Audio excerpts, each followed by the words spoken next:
Want to quickly fix no speakers or headphones are plugged in error in Windows? In this video, I will guide you step by step if you're facing the issue of no speakers or headphones are plugged in error.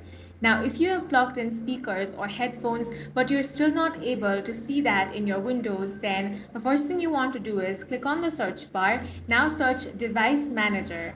Here, you will find different options. Go ahead and locate sound, video, and game controllers. Click on that.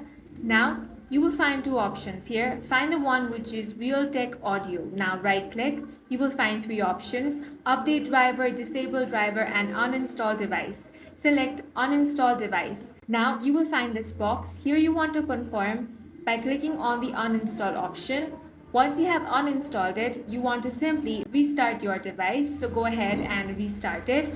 After the restart, you will notice that the issue will be fixed, and that's it for this video. If you found it useful, make sure to hit the like button and subscribe for more videos like this.